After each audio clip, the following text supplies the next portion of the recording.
Riding Cloud 9 is sponsored by Dudley DeBosier Injury Lawyers, Jerry Lane Enterprises, American Factory Direct Furniture, Society of St. Vincent de Paul, Stoma's Furniture, U.S. Agencies, and the All-Star Automotive Group. Congratulations, you're Super Bowl champs.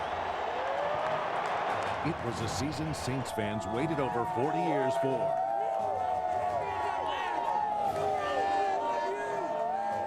It's one of the great stories in sports. Now, after winning their first Super Bowl in franchise history, can the New Orleans Saints do it again? It's not going to be easy. We've not yet accomplished what we set out to accomplish. You know, there's still a lot more to be done here. To the Who Dat Nation. This year we're gonna do it again. All day, baby. Who dat?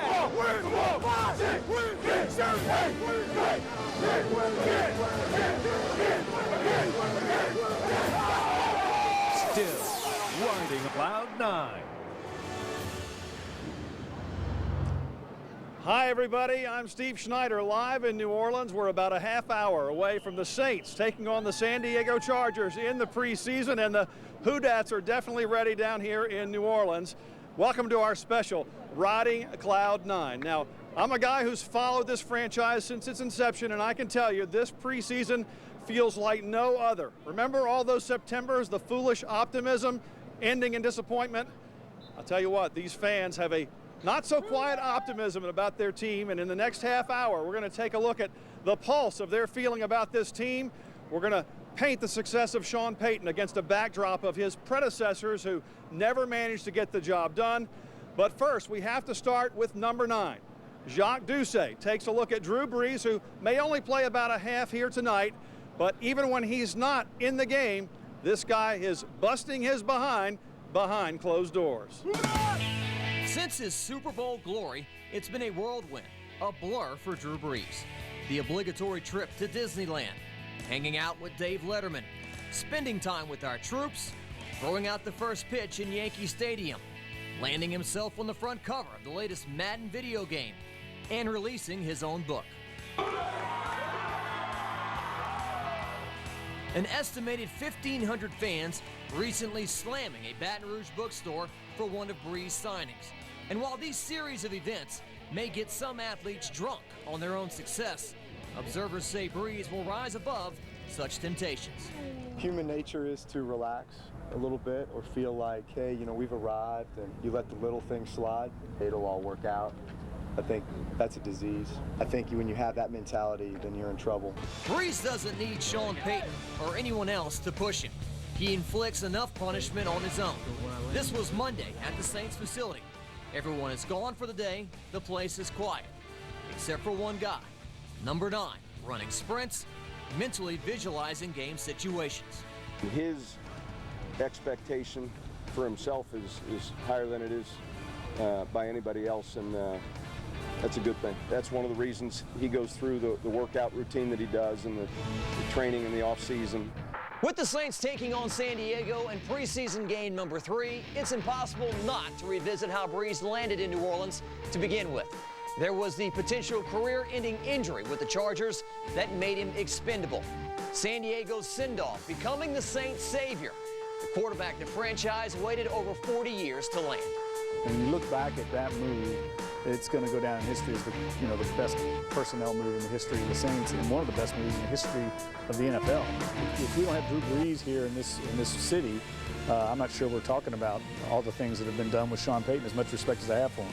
At just 31 years old, Brees is in the prime of his career. The window of opportunity for sustained greatness is now. And you're talking about a franchise quarterback in the likes of Peyton Manning, Tom Brady.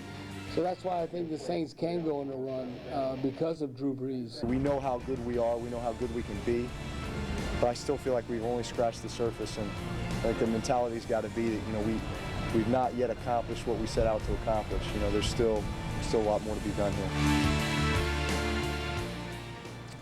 Up next, we're going to take a look at the backup competition to be Brees' backup. Yes, Mark Brunell hardly played last year, but you never know during a 16-game regular season. Patrick Ramsey makes a homecoming here at the Superdome. Stay tuned for that.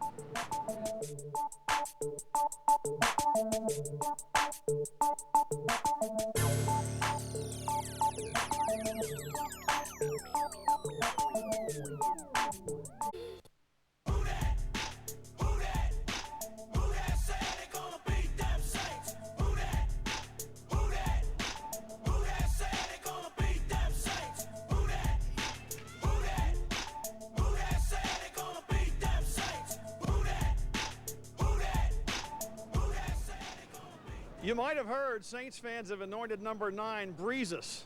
But what about Reggie Bush? Cheryl Mercedes has a special guest as these Saints get ready to take on the San Diego Chargers. Well, Steve, you know, fans are used to the regular old tailgate, but this year they've got a new reason to party right next to the Dome, and it's Champion Square. Tonight, they're getting fired up for the San Diego Chargers, and you won't believe who I found here. Jan and Jeff, former San Diego residents. How's it feel to be here in black and gold, guy? Wonderful. Wonderful. One of the things you need to know is my son and Reggie Bush played together when Reggie was 10 years old on a La Mesa team in San Diego, and I coached them. You coached them? I coached him, yeah. So what do you think about how he's grown? Oh, fabulous, fabulous. He's a wonderful, wonderful guy. We had a team picture, and we showed him last year when he was over at Washington Square for the concerts that Rita Benson LeBlanc puts on, and he didn't have the picture, and he said, oh my God, you get me a copy and I'll sign anything, you know. Yeah. What about you? You grew up in San Diego. When did you make the transformation?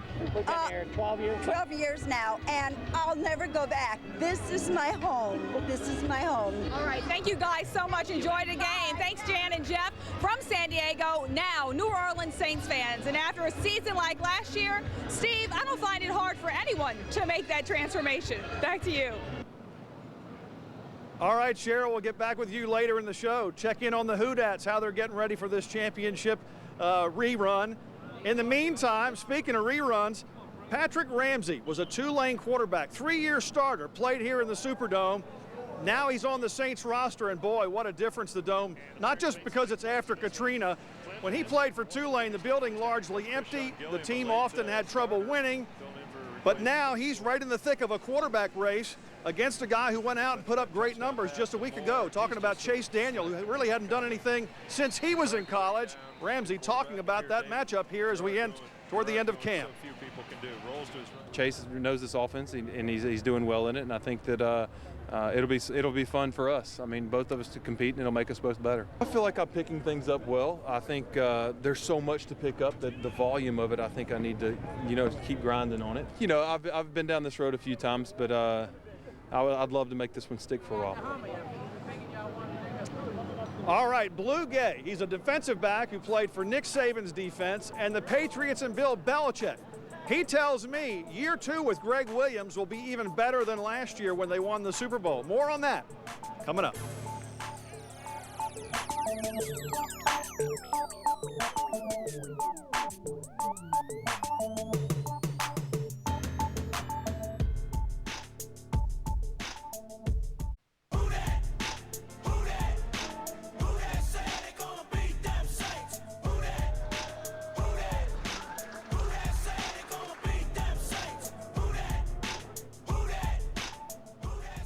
While Breeze and Peyton are the guys who did the book tour in the wake of the Super Bowl victory, it is Greg Williams, defensive coordinator, who'll be watched closely throughout the NFL in year 2.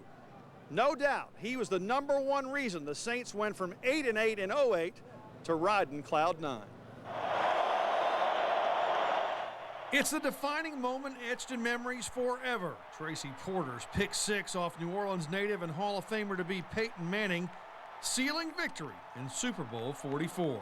Set in motion 6 months earlier with similar scenarios playing out on the practice field over and over until Williams had it ingrained in the psyche of every Saints defender. He lives and breathes defense. He wants you to stop him.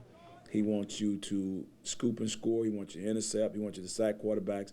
The bulk of Williams' blitz-happy championship defense once again predicated on the health and play of lockdown corners Porter and Jabari Greer. Having guys that Greg can trust, on the island that can cover receivers, that can make the quarterback hold the ball to give our pass rush enough time to get there is critical. I'm taking this man away.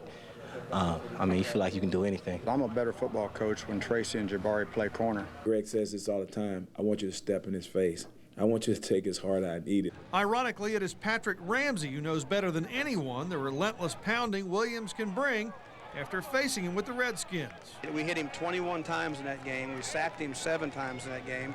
I was towards the end of the third quarter, I hollered out there at Patrick, stay down, don't get back up. he's going to go out there and he's going to try to rattle the quarterback and pressure the quarterback, confuse the quarterback. That's what you want, and sometimes the hits are better than the sacks. Phillip Rivers of the Chargers, are you listening? They will be coming after you. And, of course, Brett Favre back here in a couple of weeks. What a rematch that will be. Still to come in the show, we've seen all kinds of Saints fans wearing jerseys of this year's favorites. But recently, they've had a real taste of the history of this franchise. Stay tuned for that.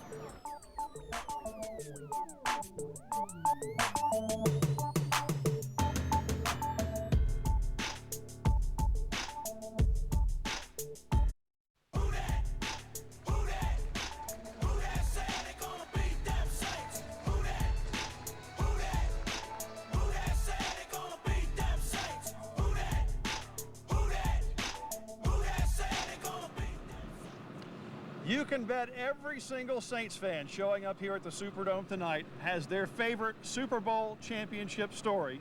And now, Cheryl, every time they come to the Superdome, they can treasure those memories. Oh, they sure can, Steve. Now, the Hall of Fame Museum has been here about 4 years now. It used to be at the training facility, but this year it includes 2 new exhibits that allow Saints fans to relive those moments and the march to Miami all over again. I've been a Saints fan my whole life. You can see the curiosity in 16-year-old Andrew Landry's eyes as he takes in the special moments that made the Super Bowl championship team. It's amazing. I feel like I'm looking into the past and what we did and where we are now. It's pretty cool. Especially for Naomi Miller, whose visit is more like a trip down memory lane. North was a coach, Jim Finks, Archie Manning, Danny Abramowitz. The Hall of Fame Museum was built around these former players and the coaches who brought the New Orleans team to life. Miller remembers when the black and gold took the field the very first time. When the first touchdown was run in Tulane Stadium, Gilliam brought the excitement to New Orleans. But like most faithful fans, Miller and her daughter Phyllis had never seen the inside of the team's locker room until now. Very nice. Oh, that is. So this is how it goes. What a wonderful collection. You recognize any of the names on the jerseys? Oh, well, I'm looking for Morton Anderson and Sam Mills. And I see my favorite coach over there, Jim Mora. Oh, yeah. He was wonderful. Brought us to the first championship game, or a first playoff, rather. The locker room exhibit is built with replicas of actual players dressing, old pictures, and even displays the original 1967 playbook. Hall of Fame General Manager Ken Trahan can't stop talking about the looks on the fans' faces as they reminisce before the collection of mementos. It's always amazement, eyes wide open, and always people recollecting. Do you remember when? It's kind of fun to see that. There's a lot of that here in the newly displayed evidence room. It's where people see proof that a Super Bowl win, actually happened after 44 years. Fans who witnessed the biggest day in Saints history can submit their own evidence. And just in case any non-believers may still exist, the Hall of Fame provides a testament to the team's victory that paints a paramount picture right before their eyes. I remember the days when they wouldn't even mention the Saints. Every one of them can cherish and appreciate just how far their team has come. I was holding my breath. I was so impressed. At last, it's happening. Now, season ticket holders can visit the museum anytime they'd like before a game, free of charge, of course. It's included in their ticket price. But if you got a ticket and it's not a season ticket, you're just coming to a game, it'll cost you a small fee. You can also set up an appointment at the museum. You don't need to necessarily come right before the game. And of course, it doesn't matter how much it costs anyway, Steve, right? It's priceless. The tour is just priceless, guys. There's so much more inside that if you're a true Saints fan, you just want to go in there and see, and take your children too. For so many years, it was John Gillum, Danny Abramowitz, maybe Archie Manning, Tom Dempsey's field goal, the Dome Patrol. Not a lot of really thrilling memories. No. Look at what Sean Payton has given them now. When we come back, we'll paint his success here in New Orleans against all those coaches from the past.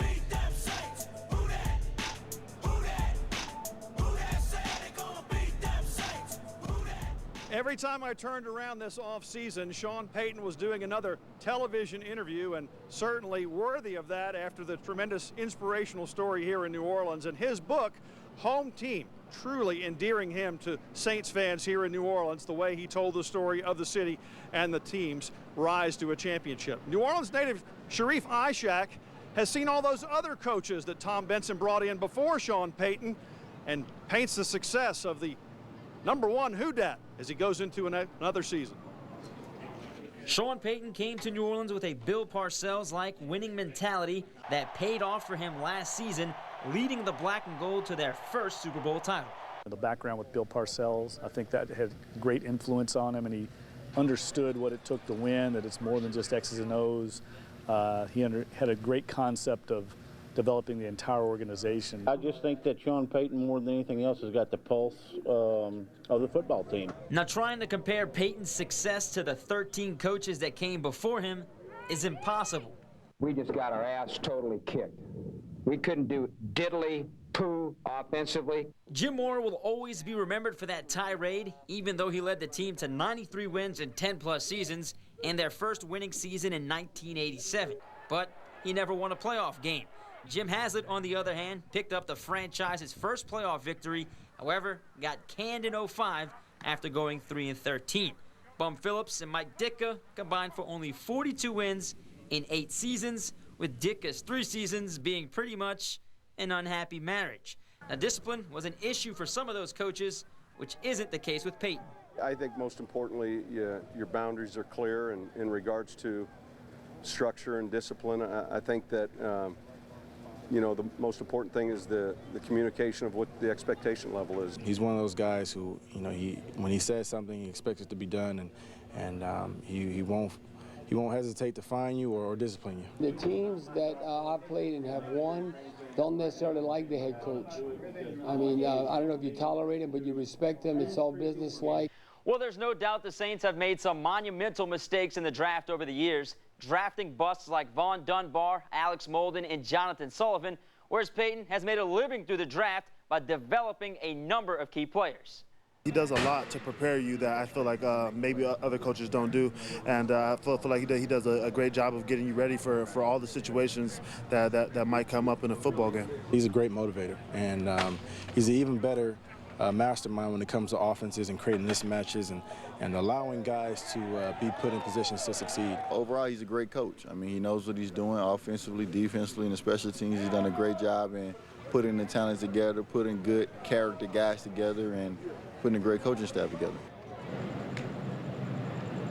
Some of those other coaches, big names, big personalities, but Cheryl, I think the Saints fans would gladly trade all the hoopla for victory. Oh, yeah, the Saints fans are the ones with the big personalities now. I mean, come on now, Steve. Now, I know we have to say this now because we're in New Orleans, and you see I keep pulling my hair out of my face. The breeze is blowing through. It's almost game time, guys. I love it. Cheryl, thanks for your help and the rest of our crew. And hey, thanks for the Dolphins not getting Breeze and the Packers not signing Payton. I'm Steve Schneider in New Orleans. And Cheryl Mercedes. Who dat? Time to shake back to that Super Bowl. New Orleans Saints.